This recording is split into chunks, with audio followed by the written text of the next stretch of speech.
Good evening, everybody. Good evening. Good evening. Welcome to November.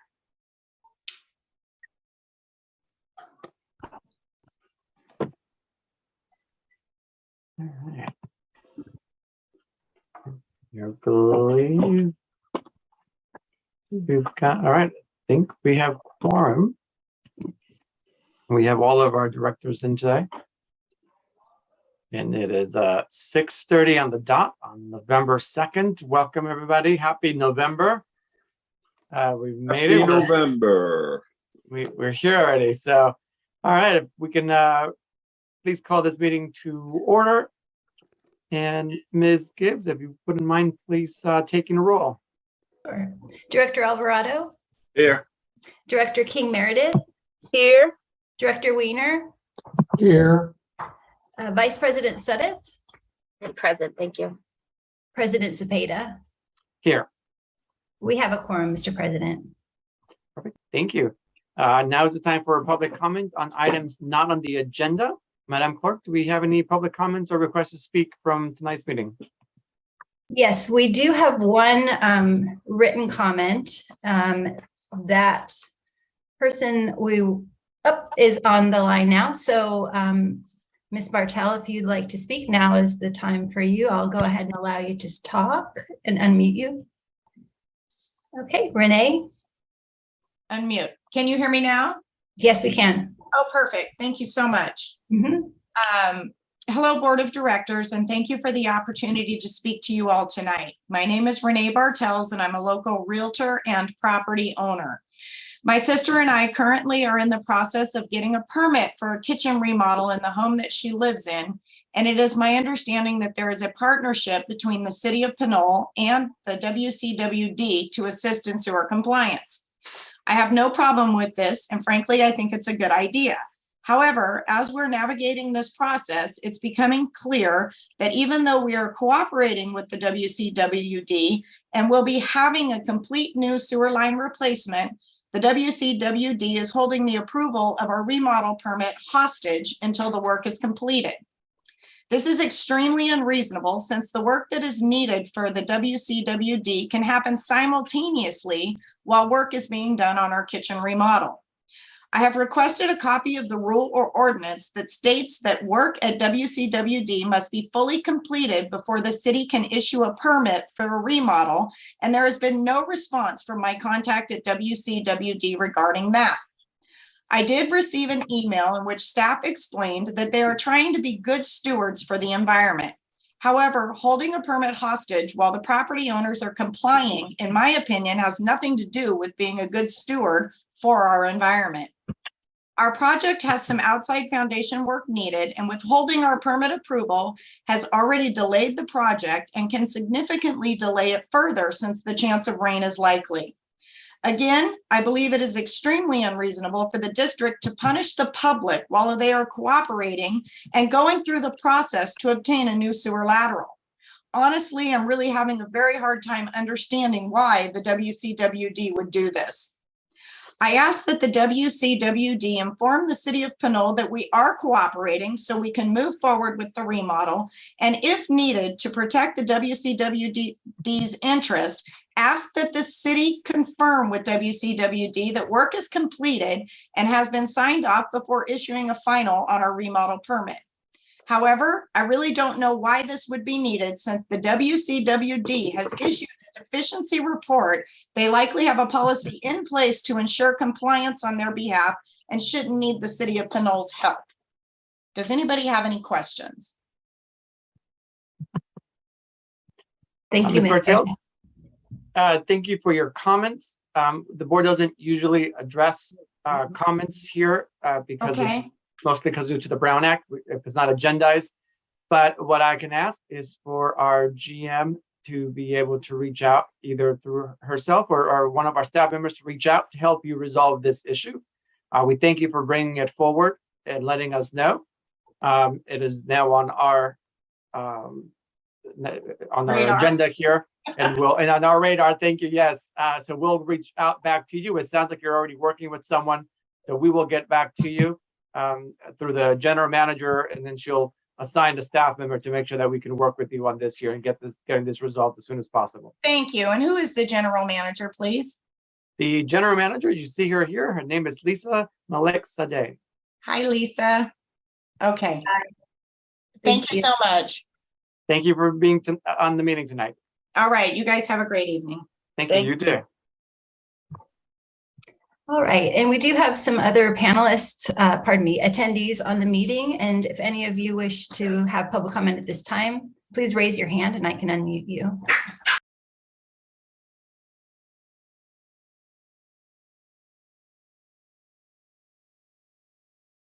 Okay, so I see no hands raised. There is no other written public comment at this time. Thank you. Perfect. Thank you. All right. Then with that, we will go forward with other items. And as a reminder, Vice President Sedith will be serving as our parliamentarian for tonight's meeting. And now I'd like the general manager to please lead us to the rest of the agenda. Ms. GM. Thank you, President Cepeda. The next item on the agenda is the consent calendar, which consists of items 1 and 2. Have we received any written comments on these items, or is there any member of the public on the call that would like to make any public comments on the consent calendar items? Thank you. We have not received any written comments, but at this time, if our attendees would like to speak, please raise your hand.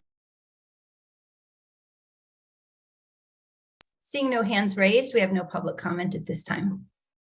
Thank you. If there are no public comments, then we would recommend that the board approve these items and would request a motion to do so. Thank you. Move the item. Thank you, Director Alvarado. Is there a second? I second it. All right. Thank you. Do any members of the board have any questions or comments on the consent calendar items?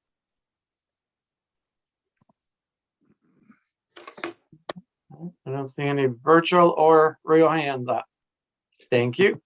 Then with that, Madam Clerk, if you can please take the roll on the consent calendar items. Director Alvarado, Yes. Director King Meredith, Yes. Director Weiner, Yes. Vice President Sedith, Yes, ma'am. President Cepeda, Yes. and the motion passes. All right. Thank you so much. So the next item on the calendar is our regular calendar. This is agenda item number 3, and it is to adopt a resolution approving participation in the Public Agency's Post-Employment Benefits Trust administered by Public Agency Retirement Services, PARS. Madam Clerk, have we received any written comments on this item, or are there any members of the public that wish to speak on it? No, we have not received any written comments for this item. But if we do have attendees on the line 1, so if he would like to speak, you're welcome to unmute yourself or raise your hand and speak now. Okay, seeing no raised hand, there is no public comment for this item. Okay, thank you. So at this time, I'm going to turn it over to our Director of Administrative Services, Justin Lovell, to start us off on the presentation. Good evening, President Cepeda, members of the board. Justin Lovell, Director of Administrative Services. So this evening tonight, we're going to have a presentation by Mr. Mitch Barker. He is with PARS, which is Public Agency Retirement System. We currently have an account, a 115 trust for our OPEB expenses, which is other post-employee post-retirement benefits.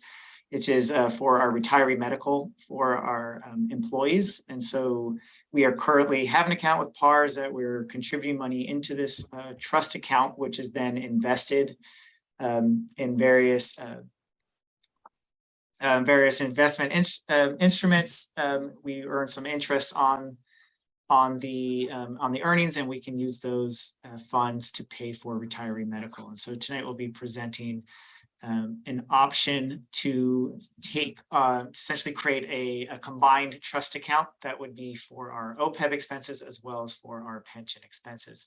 And so I'd like to just turn it over to Mr. Barker now. He can give a presentation about the program, and then afterwards we'd be happy to answer any questions. Thank you, Justin. Really appreciate it. Members of the board. My name is Mitch Barker, Executive Vice President with PARS. Moved up from Orange County to Amador County, so I'm about 2 hours east of everyone, and enjoying country life. So glad to be here for you tonight. Justin, can you pull up the presentation? Sure. Give me 1 second here. Did everyone hear me okay? Good, thank you. Yes. Okay, let's start here. Here we are. All right, very good. Next page. Again, my name is Mitch Barker. You see my contact information on the upper left. Next. For those of you who may not be aware, PARS, we're known as trust administrators, and one of our areas of expertise are 115 Trust. What we do is to record keep, also to do the accounting, plan compliance as it relates to the IRS, GASB, and state government code. And we're sort of the quarterback of the team to make sure communication goes well and that our clients are very happy. Our trustee is US Bank. They are the custodian of the assets, meaning they hold the money. And they also provide a plan fiduciary, very important role. Highmark Capital is our investment management partner. We've been working with them for over 20 years, and they do a great job of trying to make sense of what's happening in the market and invest your money in the best way they can and minimizing the risk. For full disclosure, 1 year ago, US Bank tendered an $8 billion offer to buy Union Bank. And Highmark Capital is a subsidiary of Union Bank. That has now been approved by all the regulatory authorities, and legal day one will be December 1st. So Union Bank and Highmark Capital will become a part of US Bank. We've already been working with US Bank for 10 years as our trustee, so we really don't see any particular changes that are going to affect our ability to deliver this program in a positive way. So just want to make you aware of that. Next. All right. I wanted to tell you about our 115 Trust client list very quickly. We have over 490, but I've just focused in on the Bay Area ones so that you have some semblance of ideas to who else is in this trust. And noteworthy and potential is under the special district list there, we have Central Sand, Mid-Peninsula Water, Union Sand, West Bay Sand, and also Zone 7 Water. So those are a few of our water-related special districts that are in the 115 Trust. Next. So the idea before you tonight is to go from the OPEB only trust that you're currently in on the left. That has about 13.1 million in there. That trust, we got IRS approval in 2005, so it's been quite a long time ago. In fact, Union Bank was the trustee back in those days, and of course, they no longer the trustee, and they're about to go away as a bank. So you've been a client in that program since 2009, 13 years.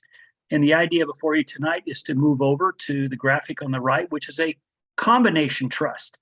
Also has IRS approval, and it has both an OPEB bucket, accounting bucket, if you will, and also a pension account. So the idea would be to adopt that trust and also transfer the OPEB money over to the OPEB account. And then you have the ability to pre-fund pension if the district deems it appropriate. We do have to keep these buckets separate accounting wise for GASB reasons. GASB 75 governs OPEB and GASB 68 governs pension. And since it's an irrevocable trust, the money in each account can only be used for the purpose in which it was intended. So OPEB money can only be used for OPEB, and pension can only be used for pension. There's no cost to adopt the trust. There's no cost for the transfer. And there's no requirement to pre-fund pension. It's a good idea when you deem it appropriate. But again, there's no cost and there's no minimum fees associated with that. Next. Using OPEB as an example, again, you started in 2009.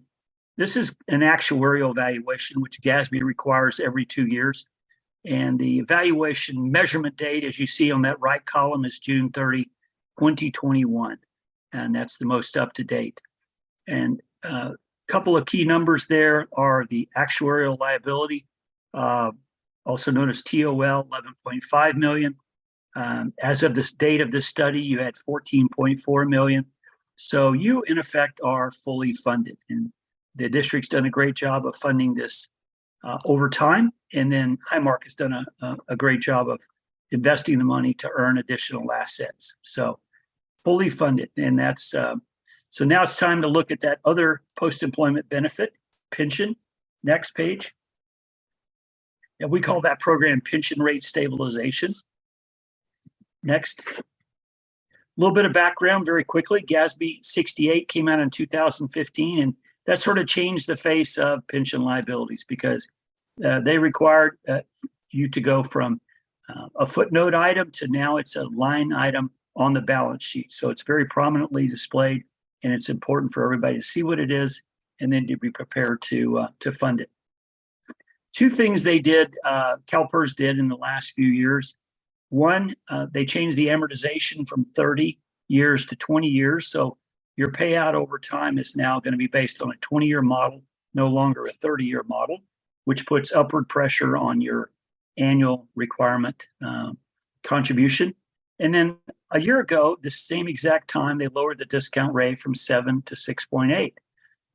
As you're probably aware, discount rate simply means the expected rate of return. So the capital markets have been saying for a number of years to get real and to lower the discount rate to something that's more achievable. So they lowered it 5 years ago from 7.5 to 7, and then last year they lowered it from 7 to 6.8. So again, that puts upward pressure on UAL, unfunded liability, and annual cost. Next. So let's look at your pension numbers. These just came out in August. And as you know, CalPERS runs 1 year behind. So these numbers are as of the end of the fiscal year, June 30, 2021. And that was quite a good performance year for CalPERS. If you look on line 2, your assets went from 45.3 million to 54.8. Sure enough, 20.9%, which is in line with what their performance was, which was 21%. On line 4 there, your funded ratio went from 73% to 82.9. Let's round it off to 83% to make the math easy. That's a 10 percentage point swing in 1 year. That was fantastic. Unfortunately, as you know, their earnings this last fiscal year was down 6.1%. So when you get this actuarial report update next year, the funded ratio will unfortunately go down. So the idea is to prepare for whatever happens in the future with CalPERS. Your employer contribution amount, as you see on line next to the bottom there, went from 1.9 to 2.2, which is about a 16% increase. So with the upward pressure on contribution amounts and also unfunded liability, we wanted to give you this additional tool to help the district go forward. Next. We have a lot of reasons why we think it makes sense to pre-fund pension. I've just, for the sake of brevity tonight, just picked out our best 4. One is complete local control over the assets, which means you decide how much you put in, when you put it in, and when you take it out. So, and you also decide on the risk tolerance level. Whatever your risk tolerance level is on OPEB, which is a moderate strategy, 50-50, you can decide something different for pension, complete flexibility. We call it pension rate stabilization because CalPERS numbers are going up, and we want to give you a tool that helps, despite how far they go up, you've got an additional resource to go to if needed. It is a rainy day fund, so if there were an emergency or a bad budget year at the district and you needed money out of the trust to help make your CalPERS bill, you can use that money very much to do that. And number 4 is diversification. This is a diversified strategy, very similar to OPEB, meaning it's got some combination of stocks, bonds, and cash, and it has the ability to outperform your general fund, which for most agencies is usually in LAIF. And the idea also is to spread the risk instead of sending additional money to CalPERS. Next. It's simple investment approach. It's certainly not easy to figure out what's going on in the market, but our portfolio manager listens to the key staff folks at the district as to what your target rate of return is, when do you think you might need the money, We have 5 portfolios that you see at the top of that slide. You're currently in moderate for OPEB. That may be appropriate for pension, it may not be. But we also have down below custom portfolios. So if the district felt like it was time to craft a special strategy for them that might include individual securities, we can do that. And I think the reason that we've done well with this 115 trust is really this dedicated portfolio manager concept. Somebody that's assigned to the district, he gets to know you, he or she, you have a cell phone if in fact something happens in the market that you want to talk to this person. So our goal is to have real solid communication and build a relationship. By the way, over 10 years, you see how that moderate strategy done. It's earned 6.01% over a 10-year period. Next. We have a tiered fee schedule. Again, as discussed, you've got approximately 15 million in assets. And as the assets grow, the fees go down. And that's one of the benefits of the tiered fee schedule. Again, important, right in the middle there, no setup fee to move to this new trust. There's no fee to do that. Next. We have steps to implementation. I'm not going to bore you by going through all of those, but it starts with potentially the adoption tonight and eventually ends with a transfer of assets over to the new trust. Next. So this is my last slide and really wrap up thoughts. Why do this? First, we think it makes sense to smooth out pension rate volatility. Secondly, we know the effects of inflation. This will offer a hedge against inflation. Third, it is a fiscal tool in your financial toolbox to deal with whatever comes from CalPERS in terms of lower discount rates and higher costs. And fourth and final, really, which is our catchphrase, prepare today for tomorrow's pension realities, which is, unfortunately, they seem to go up, and we want to prepare the district to react to whatever happens. So that's the end of my presentation. I'm certainly happy to answer questions. Thank you, Mr. Barker. Thank you for joining us. Great presentation. I'm going to open it up to the board. Board members, does anyone have any questions or comments? Director Reno, I see your hand up there. Yeah, I don't have any comments. I did watch the committee meeting, and I don't have any questions that are duplicates of the committee. But I do have some questions. What are the unfunded pension liabilities? According to the presentation, we currently have an unfunded liability of 11.3 million. What are unfunded pension liabilities? Yeah, I can just take a start off with that, and Mitch, if you want to add on, we could do that. So essentially, they're actuarials, that figure out based on what our future promised benefits are to our employees. There's a dollar amount associated with that. And then they look at the total dollar amount that we currently have invested. What are those assets worth? And then there's essentially our assets versus the total amount that we would need to fund the promised benefits. And so since we have a difference, so when it's unfunded liabilities, that means there's money that we don't have set aside that we currently do not have available for future promised benefits is the unfunded liabilities.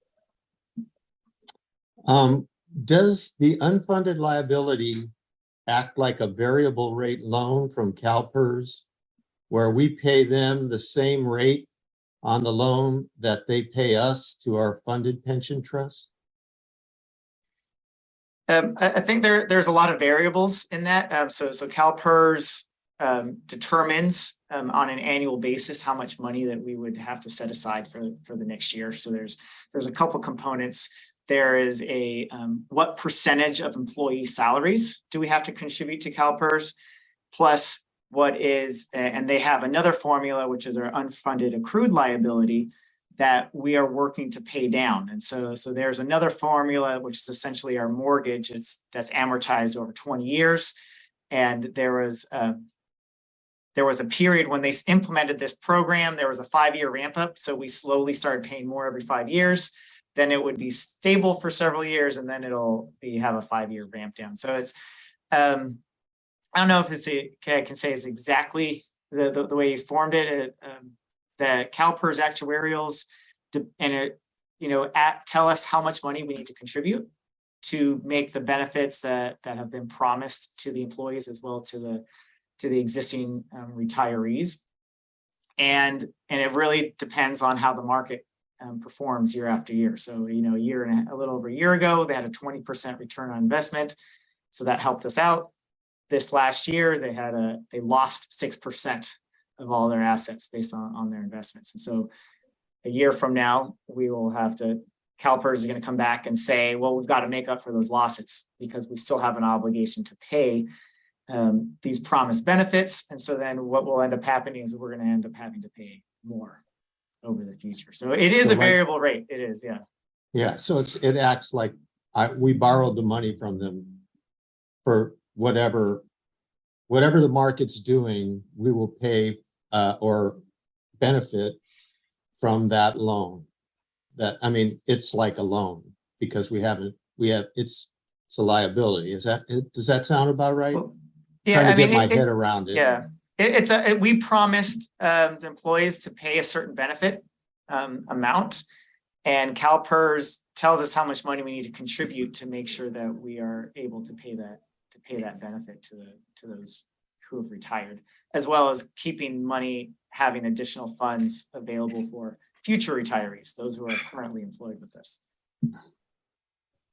Okay, is PARS a hedge against CalPERS investment decisions that collectively do not perform as predicted, which I think they generally are around 6%. So if so, why is PARS better at prognostication than CalPERS? I might have to leave this over to Mitch just to talk a little bit about PARS and how the investments work, and managed through the Highmark Capital. Wow, tough question, Harry. But we basically have a difference in philosophy. They've done things their way. We've done it a different way. For instance, they use commodities in some of their investments. We do not. Treasury, inflation protected securities. They had that for a long time. It didn't work. Obviously, we've got inflation right now. It's good to have that in there. The other thing that they've gone into recently, because they're looking for asset classes that perform equal to the benchmark, which is 6.8, the discount rate, are private equity. Well, that's a risky class. That's arguably the most risky. So when it's working, it's going well. When it's not working, obviously it doesn't go very well. So Highmark's philosophy has been really to stick to the fundamentals, blocking and tackling, and really trying to choose those asset classes that have the best chance to meet or beat their benchmark. And it's just been a difference in philosophy. And I think that's one of the reasons why so many people have signed up, because they feel confident that we're going to earn a rate of return that allows our clients to sleep at night, but still build up this reserve over time so that you can use it when needed. All right. Wouldn't paying down our unfunded liability to zero be like earning 6% per annum over the long run? Because I think that's what the actuarials predict for the CalPERS. And we have $11.4 million. Wouldn't that be like a good investment? In other words, if we had put $11.4 million of our reserves into LAIF, which we do, some of, we'd earn more money by paying down the liability. We would net out quite a bit of money if we were down to zero. I understand that Central Sand paid off their unfunded liability just recently. So wouldn't we benefit a lot financially from paying off the unfunded? I can just give a stab on it. We'd have to do a lot of analysis to determine if that makes financial sense for us. I know some agencies have done that because they felt whether they were in a cash position and they thought over the long run that would save them money. I think we really have to look at all the different options. I guess the issue with paying off your unfunded accrued liability now doesn't mean that we won't have an unfunded accrued liability next year or the following year, because it all really depends on the market. So one of the strategies that we're looking for and why we're recommending to essentially open this joint combined trust is that so if we so desired, we had a little bit of money available to put into a 115 trust for pension, that we would be able to earn interest. And as CalPERS maybe they would like to ask us to pay more money in the future, we would have another source, essentially a savings account that we could use to pay that without impacting our budget, without necessarily increasing the amount that we would ask the ratepayer, how it would increase, our rates over time. So this is one of the strategies that I'm looking at that I think would be helpful to stabilize our rates to the ratepayers over the long term, is by having this additional account when if the rates do go up or CalPERS asks us to pay more money, we could potentially have some additional funds available in this trust that we could use to help keep our rates down over the long term. So to get back to something you said that I didn't quite get, if we had a zero balance, in other words, we have put CalPERS says this is what your future liability would be for all of your employees, and we pay it down to zero, it's possible that they would say, oh, and you owe us more money, even though we fully funded it at that point when we paid it down to zero? Yeah, so next year, they could come back, do their actuarial study, depending on the value, depending on how the market performed and what happened with their assets. They could come back a year later, 2 years later and say, well, we lost a lot of money. Now you have a new unfunded accrued liability. Huh. Yeah. It seems very cool. You could never get out of debt. Good for them. And then I think it is my last question. Does PARS have a public good investment policy? For example, do they invest in tobacco corporation equities, fossil fuel corporation equities, or pesticide corporation equities, investments like that? Not to my knowledge. That can be a part of the investment policy that the portfolio manager will build for the district.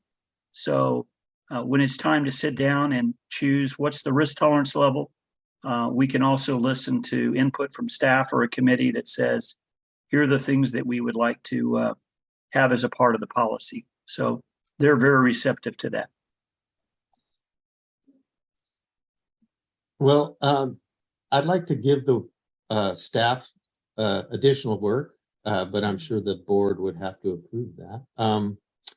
That we do look into what the advantage of paying our unfunded liability to zero would be over the long run. That would be a very interesting report. And that's all my questions. Thank you, If I President. can give Zepeda. one additional thought on that key point, even if you have zero liabilities, there are still ongoing normal costs. It's an actuarial term for each and every year, because active employees are earning a future benefit, and that's normal cost. So one advantage of the trust is you can use the earnings off of the assets in the trust to help pay for normal cost. It's sort of like an endowment fund that might be at a university. They have these assets, they invest them, they earn money, and it helps to pay bills, or it helps to pay reduced tuition costs. But it's we have a number of our agencies that are 100% funded with CalPERS, but they still use the trust to pay for ongoing normal cost. So that's an additional way it can be used. Wanted to give you that thought. Thank you, Director Weiner. Great questions there and some hard questions as well. So thanks for asking them there. Directors, anyone else have any other questions? Vice President Senate? Yes, and actually, before I speak, Chair Alvarado from the committee, I wanted to see if he had anything to say before I say anything. No, I think Director Weiner covered quite a bit of ground, and the presentation was also very informative. Okay, thank you. A couple of things that was brought up by Director Weiner. It's actually we did talk about it in committee was and that should probably be covered in committee is if we do agree with and I believe that was the meeting that Director King Meredith attended, correct? That's correct. Yes, that's the limitation on companies, whether it's fossil fuel or any other companies, we would be discussed at the level, and then we would bring it to the board. These information related to that was just mentioned about what level of paying down unfunded liabilities, the plus and minus, the pros and cons. I think it's also a longer discussion that could take place at the committee level and then flush it out to bring it to a larger board presentation. Again, it's a larger conversation that can take place at the committee level. I did have a question about early on in the presentation, because I don't believe we heard this at the committee level, about the U.S. buyout that's going to affect Highmark. I did have a question about what that looks like on the check and balance level if all of if everything is being controlled by the same bank. Can you please speak to that, please, sir? I'd be glad to. U.S. Bank, as the trustee right now, is providing oversight for Highmark Capital.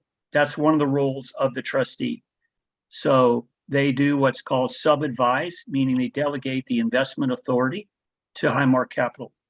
That would still be the same scenario, even when the merger takes place. U.S. Bank providing oversight to make sure that Highmark is carrying out the investment policy that the district agrees upon, and they have checks and balances in their oversight group to make sure that those things take place. For instance, one of the sections of the investment policy is prohibited asset classes. I lived in Orange County before I moved to Amador County, as mentioned. Orange County filed for bankruptcy in 1994 because the treasurer got very aggressive with the investments, put money into derivatives, a highly speculative asset class, and eventually it caught up with him and lost a lot of money. So one of the key sections of the investment policy is what assets are prohibited.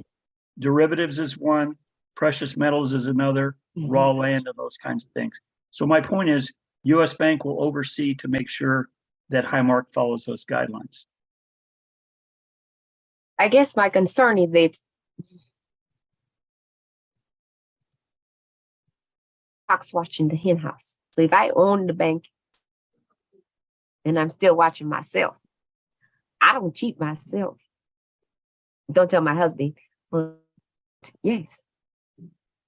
If I got my own, my husband gonna trust me with a credit card and tell me not to go spend. And I'm just gonna tell him, yeah, I didn't go spend on new shoes. Well, It's kind of that's what it looks like, right? You're the compliance officer, but you also signed the contract. Yeah. So usually you don't have those two in the same building or the same house or the same ownership. So I hear what you're saying. It just seems highly unusual. So maybe Miss Witt, Attorney Witt, if you're good with it, I'm good with it. You're on mute. I will say that I've not looked into it, so I don't think I could say with any clarity at this point, whether we are good with it or not good with it. But I think, it's appropriate for Mr. Barker to weigh in and to respond to your question. And if the board has further concerns, we can look into it. But I have not had the opportunity to. Okay.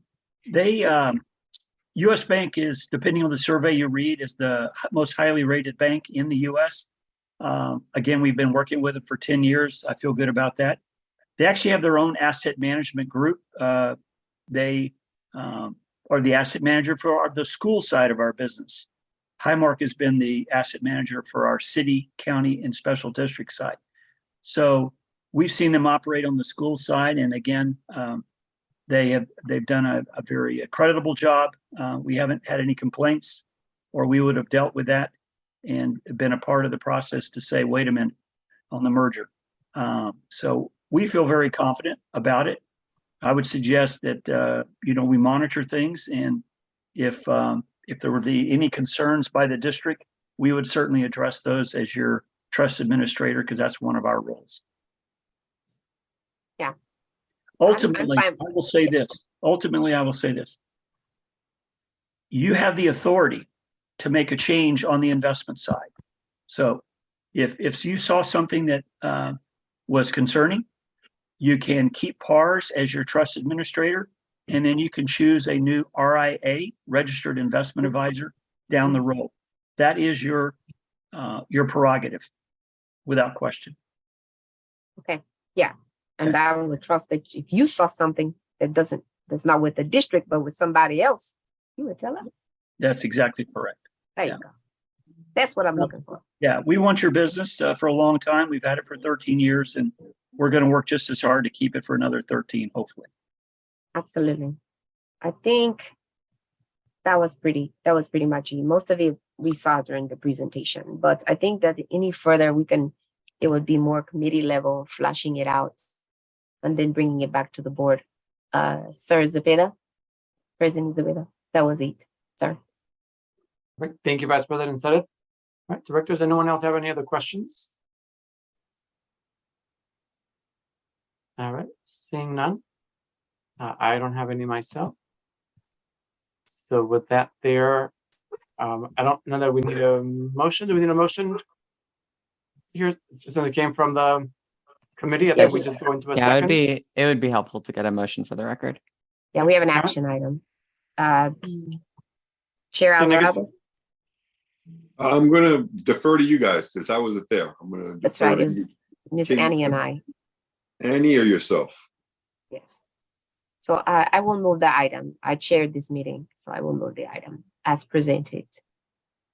Perfect. Thank you, Vice President Sutter. Do we have a second? You're on mute, Miss Annie. I second it. I'm sorry. Perfect. Thank you, Ms. Annie. All right. Any further comments or questions? Director Reno, see your hand up. Director Sutter, I thought you were recommending we send it back to committee for further evaluation. Was that what your point was just before we moved the item? It was for the additional information that you were asking for. I see.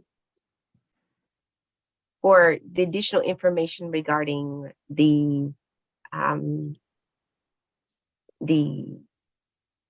funding, the separates, the companies for funding, and any of the addition to flush out that information. So First, is there additional clarity you needed? So if we vote to approve, and you find in your committee some problem, how does that play out since we've already approved, since the plan has already been approved, I guess is what I'm asking.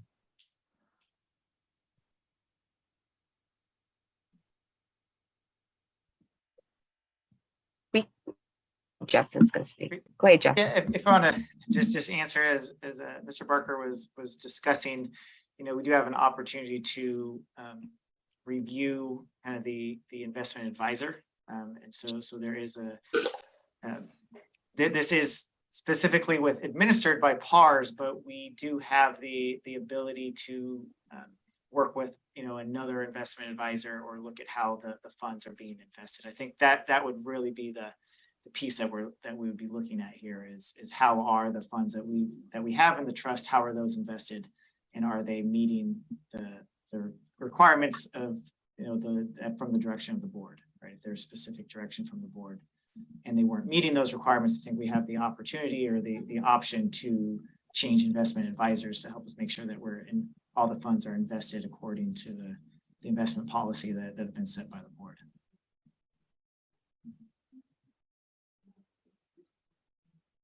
Okay, thank you.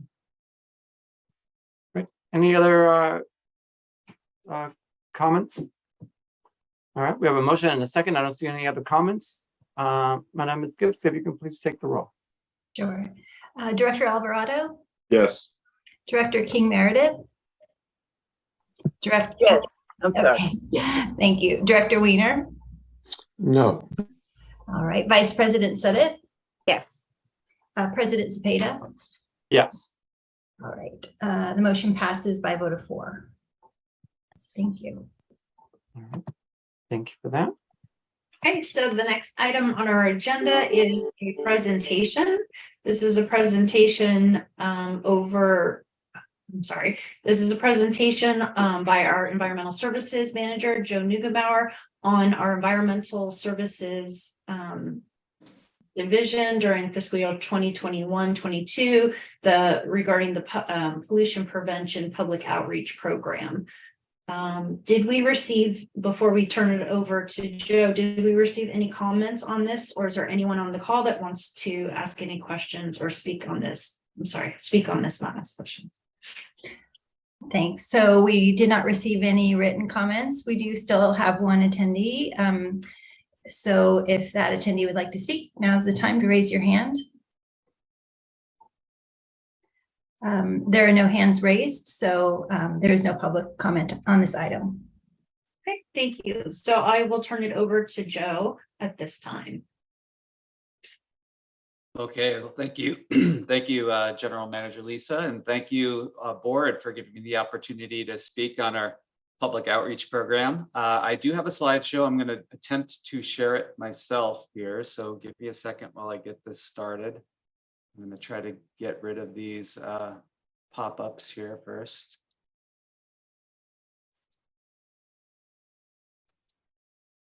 How is that looking for everybody? Good. Okay, great. So yeah, thank you very much. I'm here to present briefly here about our environmental services public outreach program for the past fiscal year that ended back in June of 2022. This was kind of detailed in the staff report. So I'll try to kind of go through the beginning parts here a little quickly here, but the main question here obviously is, why do we have a public outreach program? Why do we talk to the community? Why do we speak on some of these issues? Well, one of the main reasons is because we have that written right in our NPDES permit that's issued from the Water Quality Control Board. They require us to have a pollutant minimization program, and one of the elements of that program is to provide education to the community. And so that's what we attempt to do. And in our service area, as you know, most of our service area is comprised of residential sources of wastewater. About 75% of the total flow to our treatment system is residential. And so because enforcement mechanisms are difficult for residential sources, this is the way that we try to tackle some of the problems that we're seeing out in our collection system and in our treatment plant is by education. With our industrial and commercial users, we're able to issue specific individual permits to each facility based on their facility, on what kind of operations they do and what kind of treatment technologies they have, what they're able to put down the drain. But obviously with single family homes and apartment complexes, it becomes much more difficult to control what people are putting down the drain. So education is really key. It also helps to increase the community awareness of who we are as a district and the services that we provide. And then, of course, our strategic goals, number 2, being an environmental steward in the community. And then also number 6, our community image, engaging with our community, making sure that people understand what we do, what we represent, and the services that we provide for them and for the environment. So just kind of before I get into the details, just kind of a high level look at some of the things we accomplished last fiscal year. We have our community newsletter, The Lateral, and we were able to provide some information in that specifically about fats, oils, and grease, FOG, otherwise known as FOG, and wipes. Because of the pandemic, obviously, the continuing restrictions through the early part of 2021, we engaged heavily on social media, much more so than we had in the past, because we weren't able to do as many in-person events. And we engaged mainly on Facebook and Twitter, and I'll get into some examples of some of the things that we were able to do and how we were able to measure the success of some of those programs. And also we engaged much more heavily on regulatory support. Again, because of the fact that we weren't able to do as much of the in-person education, workshops, and school presentations and tours, and all of that kind of went away, unfortunately, for the time being. We're hoping to get back to that, but trying to control contributions of certain pollutants way at the source, not so much in the home with the individuals actually using these products, but we've talked a lot about PFAS, the perfluoroalkyl substances, class of thousands of different pollutants. They call them forever chemicals that are persistent in the environment and cause toxicity in aquatic environments and in humans as well. So we engaged with the National Stewardship Action Council on different legislation and bills that were coming out. AB 1817 was one of them that was signed into law recently that basically bans the use of PFAS in textiles. So if you ever bought a water resistant rain jacket or waterproof boots or anything like that, it's likely that PFAS chemicals were part of that, because that's one of the things that PFAS is known to do is prevent or reject water. So we were able to support those bills, and fortunately they were able to be passed. So now not just that, but also AB 2771 banned PFAS use in cosmetics, which is also another heavy use of those chemicals.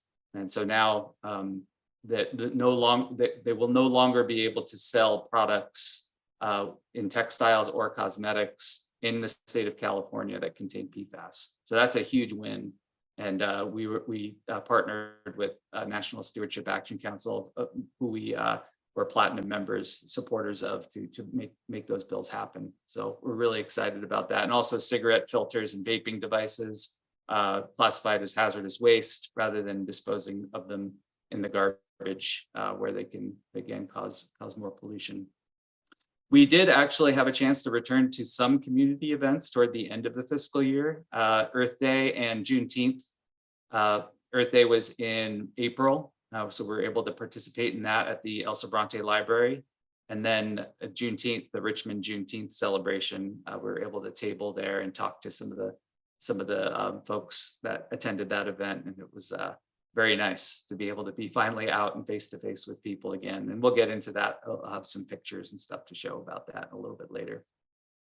And then our Fog and Wipes campaign, again, I'll show you some of the videos and some of the graphics and some of the things we're able to produce to kind of create a whole brand around our new design of this campaign to try to keep fats, oils, and grease and wipes out of our system.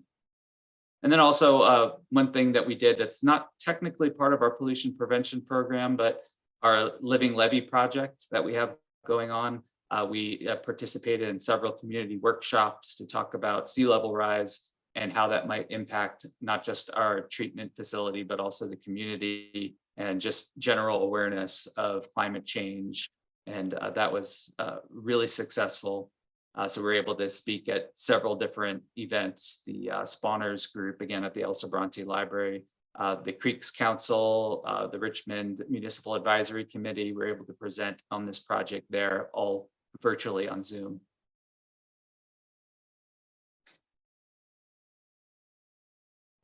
Okay. So our social media campaign, I think I just, hang on a second. I think I skipped past one of our, let's see if I can go backwards here. Yeah, here we go. Okay. So here's some of the videos that we were able to create for our FOG campaign. I'm not sure how many were able to see these. We posted them to YouTube and Twitter. But basically, these videos were designed to be spoofs of some reality shows. So you see the top row there, What Not to Flush was kind of designed toward what not to wear. I don't know if any of you have seen that show before, but basically kind of shaming this homeowner about her purchases and the wipes that she purchases and then how she disposes of them. So they're pretty humorous. And then the bottom row here was a 3-part series on fats, oils, and grease, designed to spoof the 90 Day Fiance show. So again, it's a couple. The husband is discharging all kinds of fats, oils, and grease and down the drain, and she's upset, and they have relationship problems. So it's funny, it's kind of corny a little bit, but it definitely grabs the eye, and it's they were pretty successful, as we're going to see here in the next slide.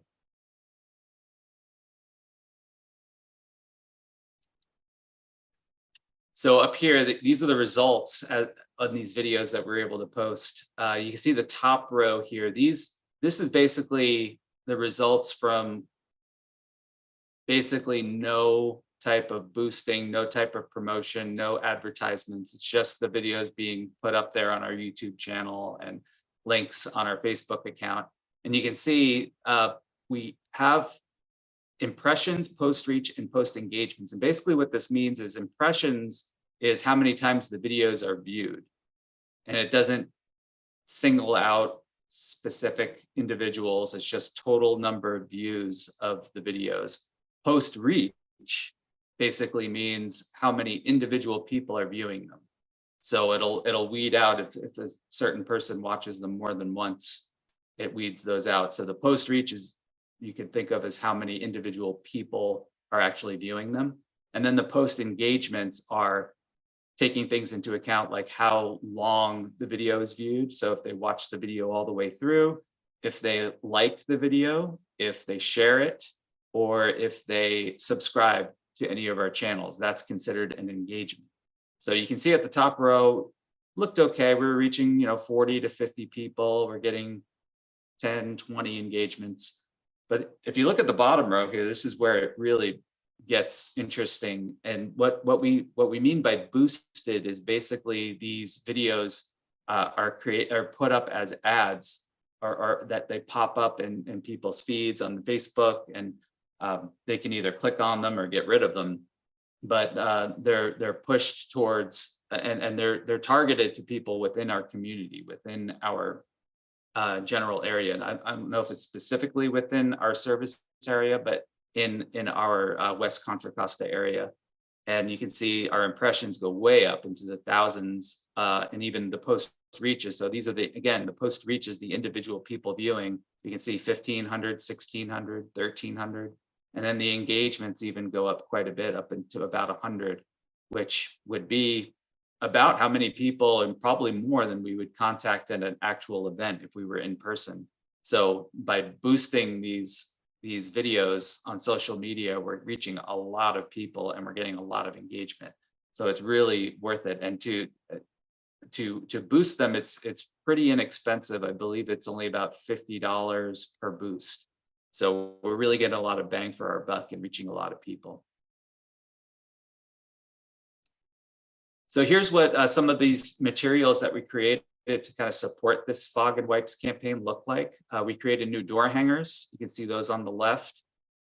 This is the what not to flush. So it focuses mainly on wipes and what you shouldn't put down the drain, like besides just wipes, floss, cotton balls, hygiene products, hair, medications, pretty much anything besides toilet paper.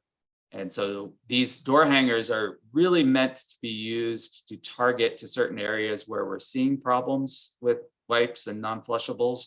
So we get reports from our collection system division on different areas where they're seeing backups, or they're seeing a lot of these products in the sewers, and we can go and canvas and put these on doorknobs or just deliver them to apartment complexes. We've already done that for a couple of different areas in our sewer shed, so that's been effective. And then we see the magnets. These on the right here, sewer emergencies are a hassle. It's actually a magnet that people can put on their fridges, and again gives them some little tips on what they should and shouldn't do. But most importantly, you see on the bottom there, it says if you see an overflow, what number to call. And that's really key too for a lot of these messages, is to make sure people understand when they see water coming out of a manhole, what should you do? Who should you call? That's always been an issue. So that lets them know who to call. You call us and we can respond immediately, so that we reduce any kind of sewage that might be going down into a storm drain and into a creek. So that's really what we focus a lot of our messages on, because wipes are one of the major contributors to sanitary sewer backups and overflows. Here's some more of our infographics that we created. So you can see again, protect your pipes. We have more of our door hangers here, the 90-day fog away. Again, kind of the 90-day fiance spoof. But you can see in the graphics here, they're very visual, gives very visual, but also very informative. We make sure we include a lot of different types of things that maybe they wouldn't normally think of that shouldn't be put down the drain. So these are all used. These can also be used on our social media as digital ads, but they can be printed. They can be used in a lot of different ways. And here's some more. Again, can be used as informational ads on social media, digital ads. They can be printed out and used in in-person events. We try to reduce as much paper as we can. So we prefer to use it as digital ads, but we do have them available for events as well. And then on the right here, these are ribbons that we use at the top of our website, wcwd.org, that scroll across the top when people log into our website. So we're utilizing our website to get these messages across as well. Here's a couple of examples of some social media posts we've done over the past fiscal year. You can see here we've tackled a number of different topics besides just wipes and fog. We've talked about pharmaceutical disposal. We've talked about household hazardous waste, how to dispose of that, where to go. So lots of different things. And here's some nice pictures of some of the events that we did this is all last fiscal year. So at the very tail end of 21-22, we were able to attend the Earth Day event at the El Sobrante Library, which is the bottom three pictures here.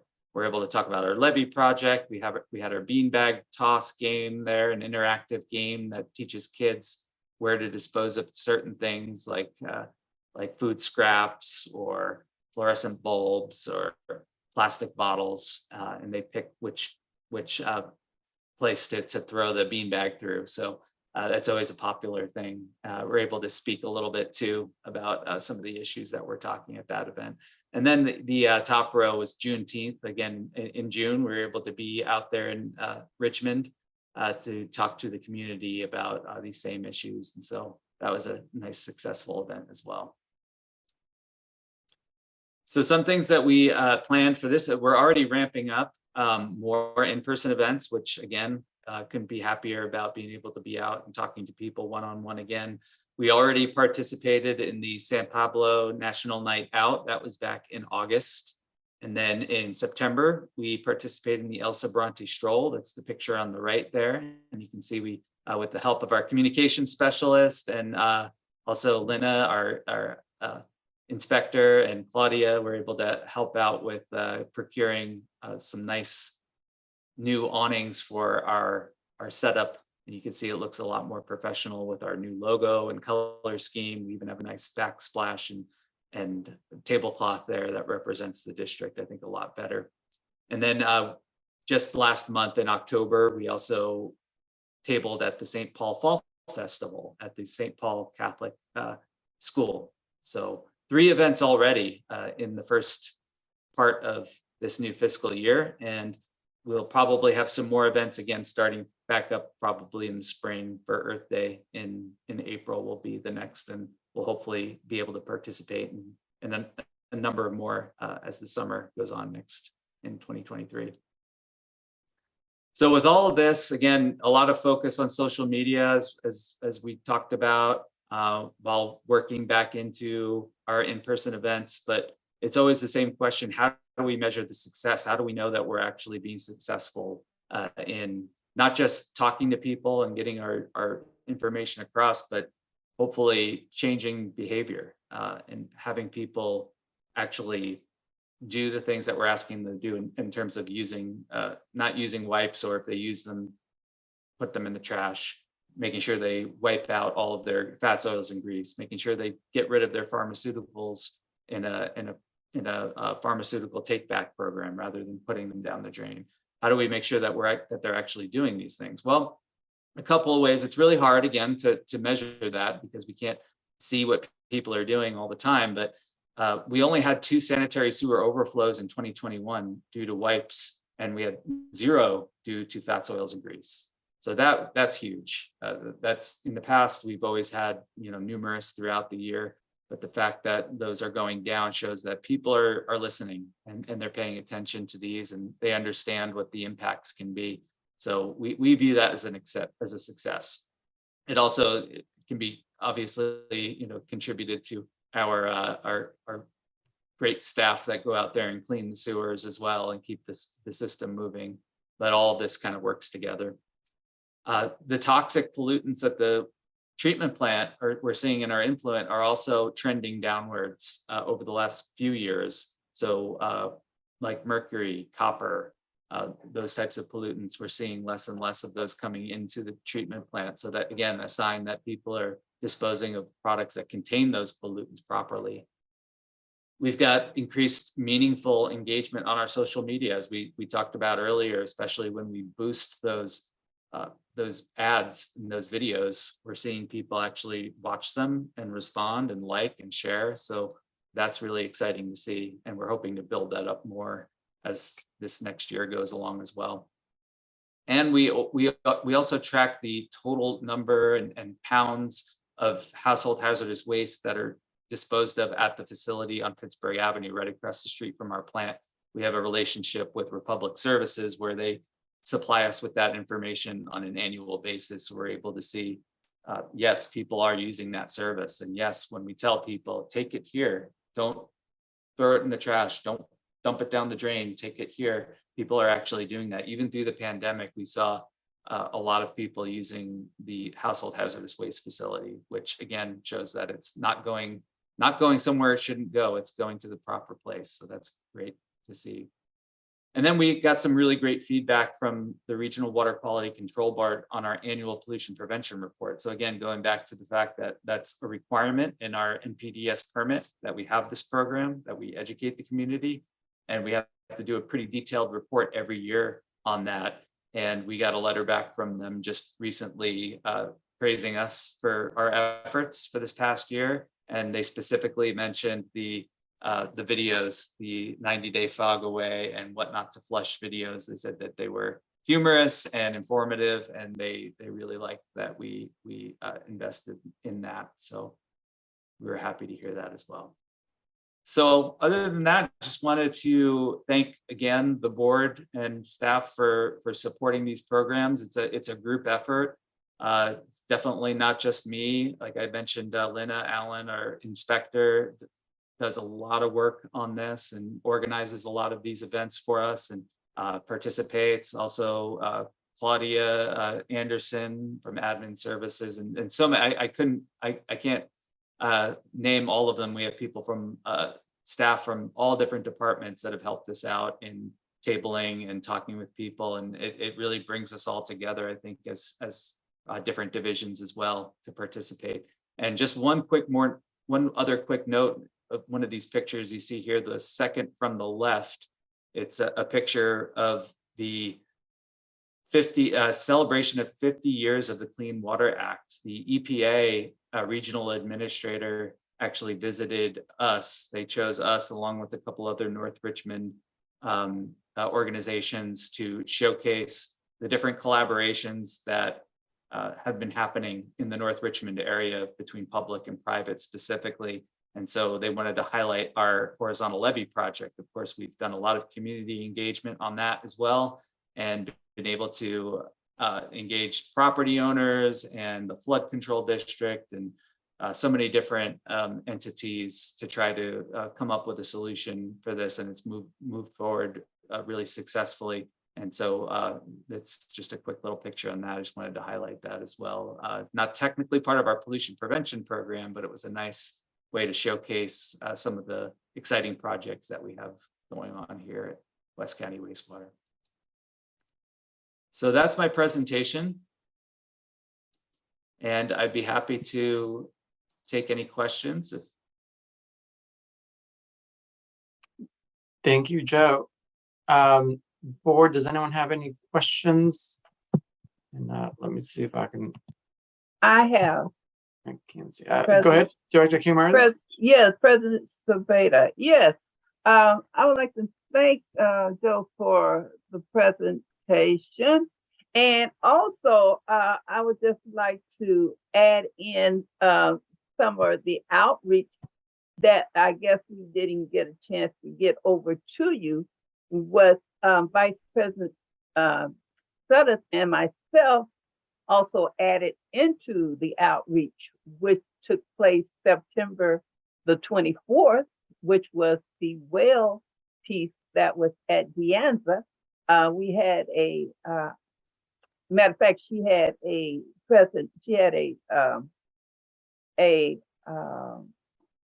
Forum. A forum along with a presentation of not to flush, things not to put in the toilet, that was on display, a wonderful display that people were very interested at the forum, and they saw for the outreach for actually looking at things not to go into toilets, and also for our outreach that took place with a collaborating partners of over 50 that took place in North Richmond. Just this past week, last week, was a collaborating partners actually having a display, speaking of and talking to children as Shields read about, and parents, of what not to flush, and about the falls, about the back falls and grief. So, you know, we have been outreaching, and I'm glad to see what's there. And I would like for us to add a couple more places to be for 2023, because they're very interested out in North Richmond to see what's going on, especially around Shields Reed and the area that I'm actually out there and pushing for them to understand the use of what to use and what not to use. So thank you for that outreach. And we do have a Shields Reed. We will be having a national night out. I don't know how we're going to split it up, because you was at Coronado. And so we're going to need you in North Richmond, probably this next round for next year. So I just wanted to share that with you. Thank you, and to the board. Thank you so much for that. Yes, yeah, we'd love to be able to do that. The Juneteenth event was at Shields Reed Park, and it was definitely really nice to be out there and talk to a lot of people. So yeah, we'll be keeping our eyes and ears open for all the opportunities coming up. It's just great to be able to be back out and talking to people again face to face. You can't replace that. Social media is great, but you really can't replace the one-on-one contact that you have with people. So we're looking forward to that. Thank you, Director King Meredith. And thank you, Joe. Directors, anybody else have any questions or comments? President Cepeda, I think that's Joe, it was great presentation. I'm glad to see I happen to have been at most of the events, so it makes it easy for me. And I think that Director King Meredith brings up a really good point. I think that's, I know you're only one guy, there's only a few people, you know, and she and I and Director Cepeda, you know,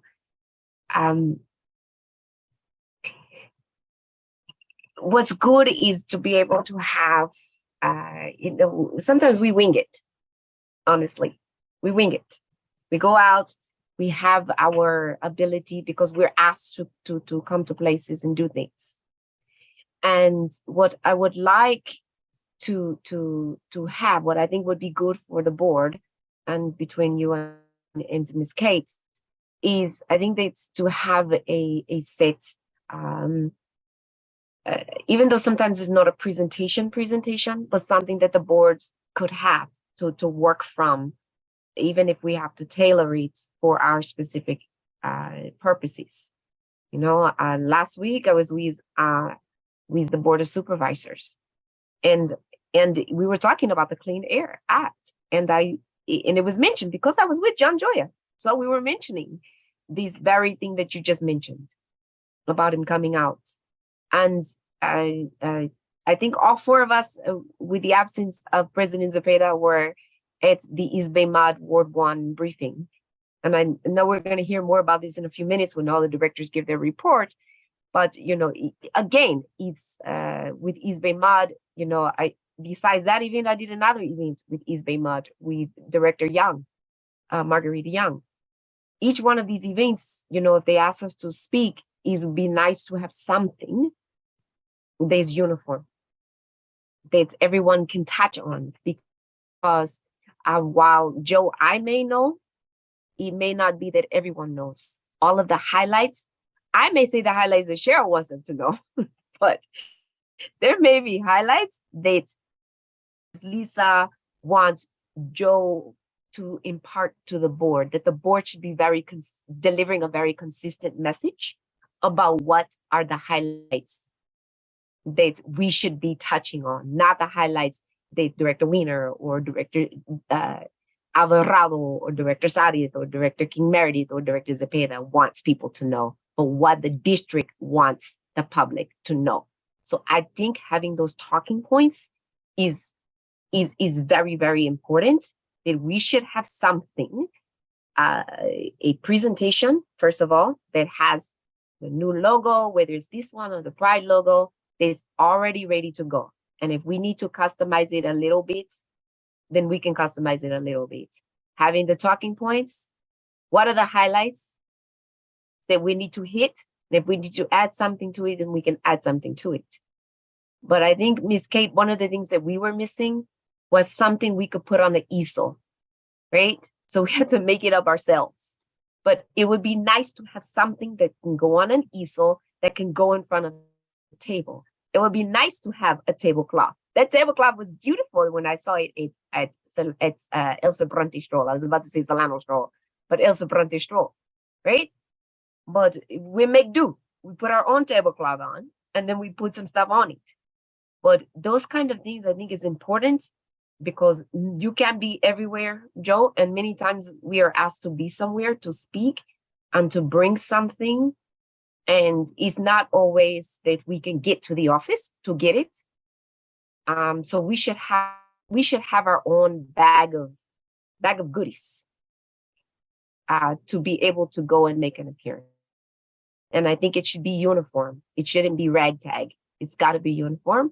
So whatever the latest is, I just happen to have some. Miss Annie called me and she say, Director Sadi, we have this event. He's in 2 days. Do you have anything? And I said, absolutely. It's in the car, because I had some that Miss Kate gave me from before.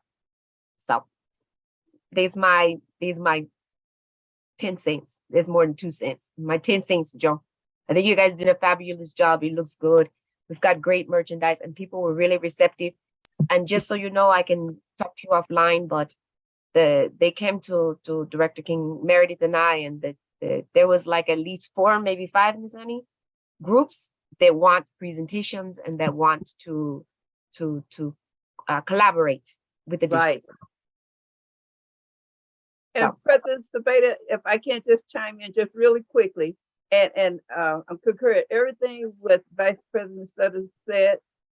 They even want us to go into the churches, you know, and have this information. So if we have this information that we can do these presentations, we can outreach even more so.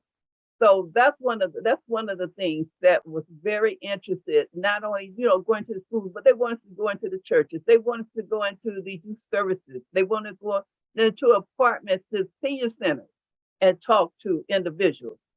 We had all type of answers. Well, when can you come to the senior centers and talk to us? You know, and so, you know, if we have that availability, if we have those graphics that we are needed and that information that could be, and everybody's on the same page of what needs to be filtered out there, that it would help out. You know, and just as Vice President Sutter said, she was on call when I asked her, you know, because they said they wanted to hear more about what the wastewater is doing.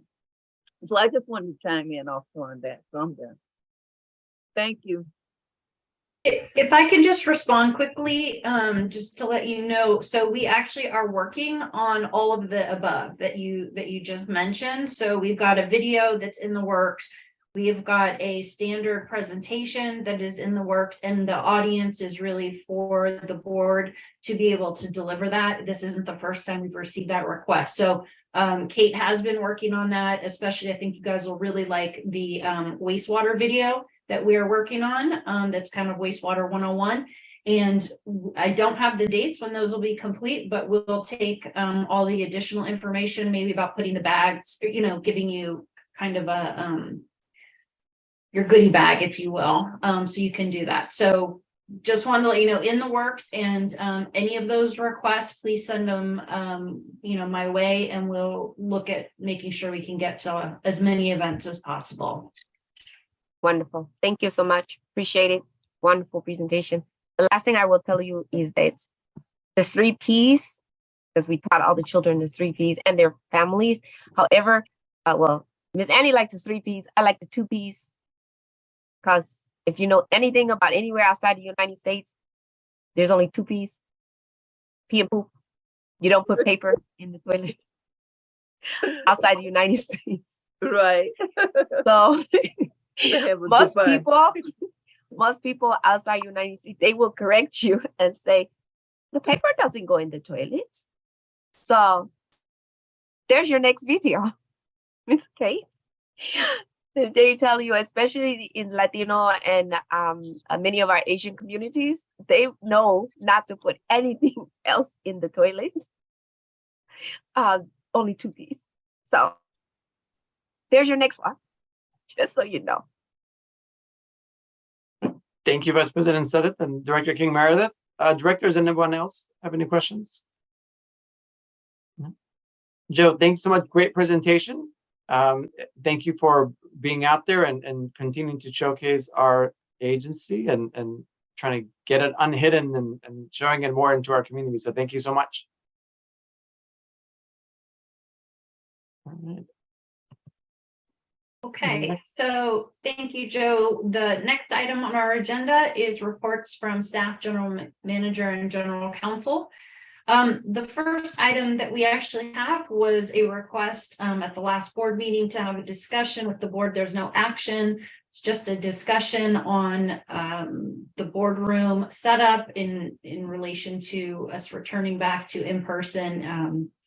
And so I'm going to hand that off to our Director of Administrative Services, Justin Lovell, to start that conversation. And I see Justin there, so I'm going to hand it over to him. Great. Thank you, Lisa. Yes, you know, our last board meeting, there was the interest from the board to discuss about the boardroom setup. Long term, there is a capital project for hilltop facilities improvements, and we will be coming back to the board at a future date as that project moves forward to look, you know, how we could do restructure that particular room. But in the current phase for the next couple months, really, there's some minor things that we're able to do.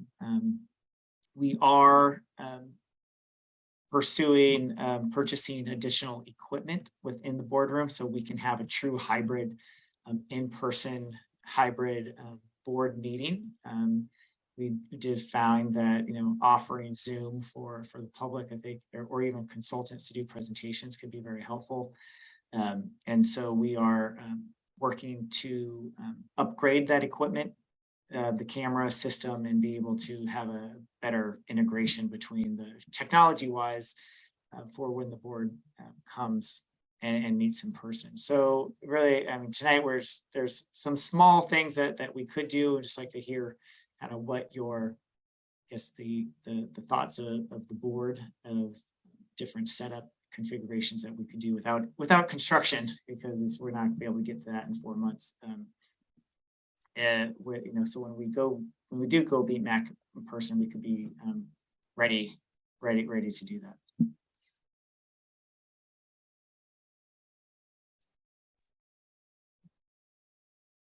Thank you, Justin. Director Weiner, that's your hand up. I attended a hybrid meeting of the El Sobrante Municipal Advisory Council. The chair was on Zoom and the council members were split Zoom and in person in the El Sobrante Public Library meeting room. The camera used to connect the in-person folk with the Zoom folk was too wide angle, and the chair was unable to see the hands of the board members, in-person guest presenters, or in-person folk to recognize them. So that was my experience. And I don't know what kind of equipment would make that better. I'm just throwing out my first hybrid meeting. And also, President Cepeda, I would like to report that I have no report other than that comment, and I have a house full of company, and I'd like to depart if that would be fine with everybody else.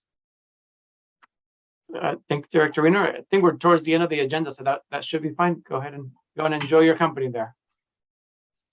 Thank you. Bye, everybody. Thank you very much. Justin, I think the city of El Cerrito, I think I brought this last time as well, that they have a good hybrid. I haven't seen both sides. I know that when I've been there, they seem to have a good hybrid there, but that might be one place that we can maybe go look at. They also, just to clarify, City of El Cerrito, since I have personal experience from there, has a brand new city hall. So, just a few years ago, so their setup is amazing, but it's a brand new was brand new city hall. So they have some things that we probably won't be able to put in place. Are you suggesting we get a brand new building? Just kidding. Could I ask our general counsel, though, to clarify one point on the hybrid situation as it pertains to the board, because I think it's an important distinction that we need to just clarify to make sure everybody understands. Is that okay? We do that? Of course. Okay. I'm happy to. Are you asking about the distinction about which board members and right?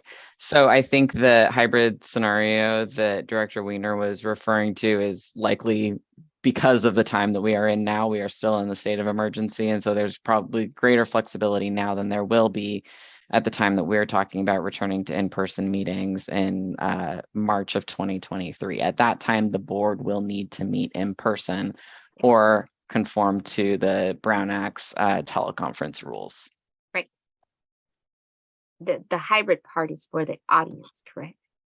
Right, or arguably staff, if that's something that the agency would like to do, but the board members need to be present in the room. So yeah, presenters or anybody else is different.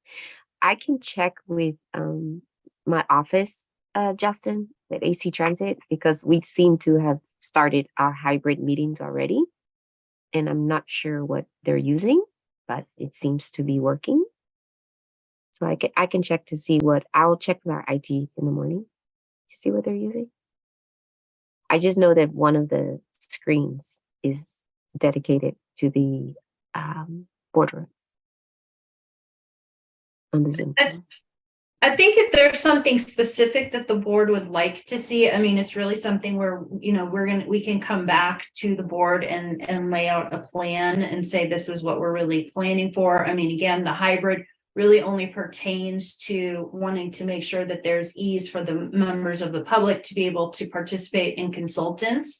So I think now if the board has anything specific you want us to look into as part of our overall plan, that would be helpful for us. Well, specifically what I was asking for when I wanted to talk about this week. Oh, I apologize. May I, sir?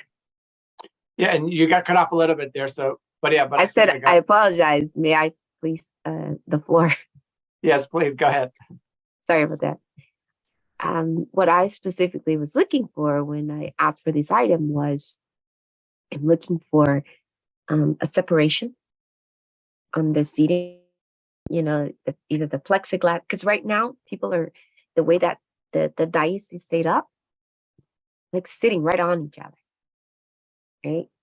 There's no partition, there's nothing, you're really sitting right upon each other. So something that defines the seating on the dais.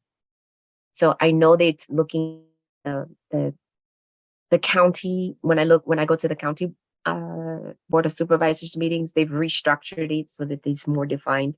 You know, this is my area, stay out. Got your plexiglass.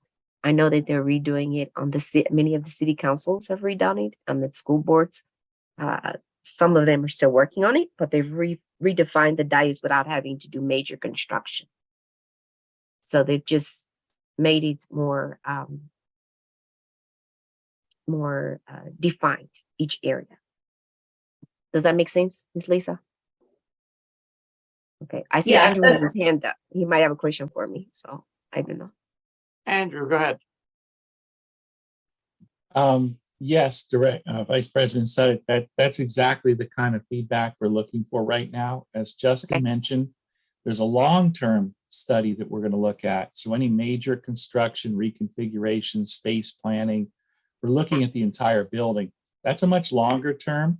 Sure. And then the hybrid is something we want to look into from a technology standpoint and to try to help with some of that. But mostly what we're looking for today is exactly that kind of a feedback, that when the emergency order ends and we come back to in-person meetings, what do we want it to look like? And we'll have to refine it really in February because things constantly change. But you know, we're likely to still require masks. Right. You know, we'll limit the number of people in the room. We'll take a look at the ventilation. If you'd like partitions, those are certainly the types of modifications that we can do, and some other reconfigurations within the boardroom itself. The risk is lower than it was, which is obviously why the emergency order can be rescinded. But we're still taking the cautionary approach as we have with the rest of our procedures, not allowing the public into the building, not having public tours at the plant. All these things we've been consistent on since March, April of 2020. And we don't intend to lift them immediately or just because the governor has rescinded the order, because there's a difference between rescinding the emergency order, which says, hey, figure it out, make it safe, and start having in-person public meetings. Because what he was doing was using that emergency order to say we don't have to follow the Brown Act. And we're certainly going to do that. But that doesn't mean that there is no longer a risk. So that's what we want to hear from the board members, what you're comfortable with, and we want to try to adjust and make the boardroom as appropriate and safe as we can. Fortunately, we don't always have a lot of people. We'd like to have people, but for this perspective, it's kind of good. We don't have a high density, but we'll make sure that we plan for that as well, so that if we do have too many people for a particular event, we can do some things in the lobby or outside or have some visuals and things like that, so we're prepared.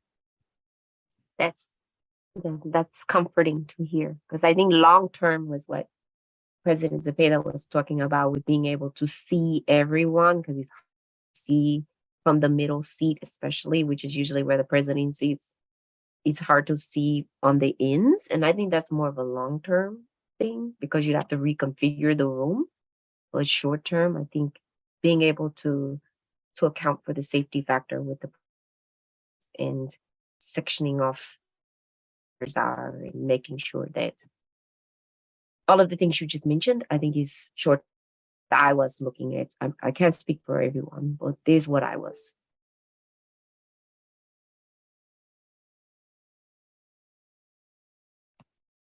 Perfect. Thank you. Does anyone else have any other comments for the boardroom setup? I think we've mentioned most of them, so we'll come back. Have you guys need any other guidance on that there? You can drop Rose as I walk into the room. I just want to make sure everyone. I just want to make sure everybody's listening. All right, Lisa. Anything else? That's it on that item. I think we have your feedback and we will be working on our plan, which will probably come up very quickly. It seems like it's a long time from now, but it's really not. So we'll be working on our plan. So thanks for the input. So the next item on the agenda is director's comments and meeting reports. Perfect. Thank you, directors. Any reports on meetings that have to do with the agency? Yes. Is that a yes? Ms. Director said it. Vice President said it. Go yes, for it. I think Miss Annie's first. Go. Right. Oh, thank you, Vice President Sutter and President Cepeda. Just to add on for the festival that was a collaboration with the Youth Service Bureau. We had over 50, I say about 50 individuals that had tabled to have information to go out into the community, and they had asked for us to participate. So as Vice President Sutter said, she had some stuff, and we put it together. I know that it was a short notice, but after they wanted more information to be part of the Shields Read, we was there to present and to actually give out information. And they were very, people were very forthcoming, want to know here more about the wastewater. They were almost confusing us with the watershed, but I said, that's far, we work together, but this is wastewater. So as we have spoken about getting more information, as like staff is going to put some things together for us to have more information for the communities when we go out and present. The other thing I was invited was the East Bay Mud briefing with our director, Lisa McIntosh. And I'm not going to expound too much, but I thought it was very good to see what is going to be going on for the future and how our agency is in partnership to work with them. So that was a very good meeting, also briefing. So I'm not going to prolong any longer, but I'm going to turn it over to another director. But thanks for letting me sharing that little bit for right now. Thank you. Thank you, Director King Meredith. Vice President Sutter? Yes. So as Director King Meredith said, we did the Youth Services Bureau event, and so there were a lot of youth, amazingly, some of the teenagers and the ones who service youth who are amazingly interested in what we do. It doesn't, tragedy brings about a lot of interest, and what's happening across the country in, what happened in Michigan, what happened in Georgia and New Jersey and New Orleans and now in Mississippi has piqued people's interest in water and wastewater and infrastructure. And so where we're usually really quiet and we don't say much, people are really, really interested in what happens with their systems, and they want information. And it started with a water policy workshop with teenagers coming up and saying, how do I get an internship? And now at the Youth Services Bureau, what's Director King Meredith and I found were people coming up and saying, can you come speak to the youth about the opportunities that are available in water and wastewater? And when I told them that I'm in the Association of Women in Water, Energy, and Environment, what is that? Is it something I can do? And so this has really piqued a lot of interest. And as I was telling Joe earlier, this is just an opportunity to bring in these young people at a very young age. The display that we had was the one, President Zepeda, you've seen it, and Director Alvarado, you've seen it. I think Miss Kate, I sent you a picture. I used a little baby toilet. And the little baby toilet, I created a little plastic pipe full of wipes. On a picture, they say no wipes in the pipes. And it just captures their attention because it's this little baby toilet on the table. And all of a sudden they come over and they were like, is that a toilet? And so their whole attention, and then we get to talk to them. And it really captures their attention. And in a different event, we had the toilet and a bathtub full of little plastic bubbles. And that grabbed their attention because they want to know what it's about. So I think those kind of events really helped. The one with the bubbles, I was able to go to the EPA celebration of the Fair Clean Water Act. I did a presentation for National Disability Employment Awareness Month for both Alameda County and for Contra Costa County, and they gave us a beautiful resolution for that. I was at the NACP Climate and Environmental Justice Committee and the Infrastructure and Planning Committee down in LA for the state convention conference. I was one of the delegates there. And again, at the Ward 1 East Bay Mud briefing, as well as another East Bay Mud event with our one of our representatives is Lisa McIntosh, but she overlaps with Marguerite Young. And our East Bay MAC is Elsa Brante MAC had another meeting, and East Bay Mud came there and they talked about the updates that are going to happen at the Sobrani plant, as well as the El Sobrante plant, which will affect us in a way because of our relationship with East Bay Mud. So I'm keeping a real good handle on that, because that construction is going to start. It looks like they're going to hold off on the one in here in El Sobrante until they meet with the residents again. So Ms. Lisa, that's probably something I'll let you know when, because we should have somebody attending that meeting. That's going to be in January again, because the residents are really, really upset about how they're going to expand the plant out here.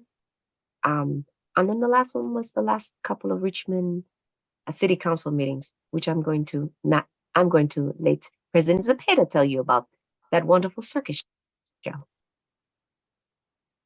Because they did talk about. We got some really good feedback for us, but their wastewater systems are a different story. President Zepeda, your turn. Thank you, Vice President. Director Alvarado, anything to report?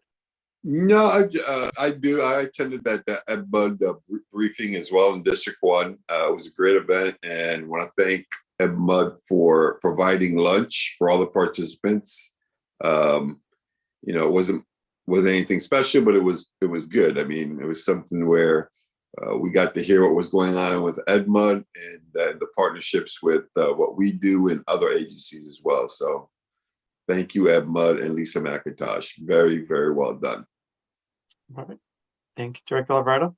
And for myself, I think that what Vice President Estrada was alluding to was the Richmond City Council presentation that the staff did. I want to thank the staff again.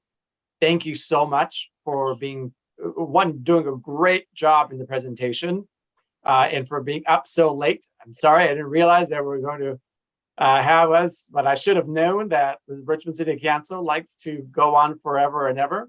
Luckily, we were able to be moved up just a tiny bit. So we didn't have to be there till midnight, but we were there pretty close to it. But overall, I also got feedback from other people, and they're saying that we did a really, really great presentation. People are saying, how come my water agency doesn't do this, right? Referring to the other side of Richmond that doesn't have that is not serviced by West County Wastewater. So thank you for really showcasing the leadership that this agency has been doing for many years and continues to do. I think that, I can't even say that we've lifted up the bar. The bar is so high up that they're not able to see it. They have a lot of work to do before they could even try to see the bar where all of you staff and members have put the bar at. So thank you. Great presentation there. I expect phone calls from City of Richmond later, probably asking, give us more of what we were doing. Next up will be the City of San Pablo, because again, we want to go into the different cities that we service to really showcase what we do and let them know about this hidden infrastructure, and hopefully get more people engaged in there, talking about fog and wipes, et cetera, et cetera. So again, thank you so much for everyone for that past meeting there in Richmond City Council. So with that, I'll cut it short there, but other than attending those meetings, we've all attended as well. So thank you all. President DeVito, let me just say this one thing. Kate, Ms. Lisa, the whole team, and I will thank the board for these too, but I have to tell you, looking at the presentation and seeing the colors on the screen, I mean, we're used to seeing the colors after we changed the logo, but seeing them on the screen after looking at all those multiple presentations in a row, but then seeing that presentation afterwards, it was beautiful. So that's all I wanted to say. So I don't know. In our backgrounds, everyone had our backgrounds. Our backgrounds. It was beautiful. It was just something to see after watching. I mean, we were on since 5:30, so waiting, and then it wasn't until after 11. Well, 11 almost. Like but just to see it and just to see the other presentations that were in front of it, and then all of a sudden you get this pop of blue and green and purple, and then everybody had their background on. It was beautiful. So well done. All that. Thank you. Yeah, great done, everyone. All right, so that is it for me. Next item. The next item is adjournment. Say it like you mean it, Miss Lisa. Okay, before we adjourn, I want to encourage everyone to get out there and vote if you haven't voted. Very important. Yes. Thank you, sir. Thank you. Thanks, Director Alvarado. Yes, go and vote. Have a beautiful night, everybody. We'll talk to you all again soon. All right, good night, everyone. Okay, Bye. good night. Good night. It's 8/16 and our next meeting is November 16th.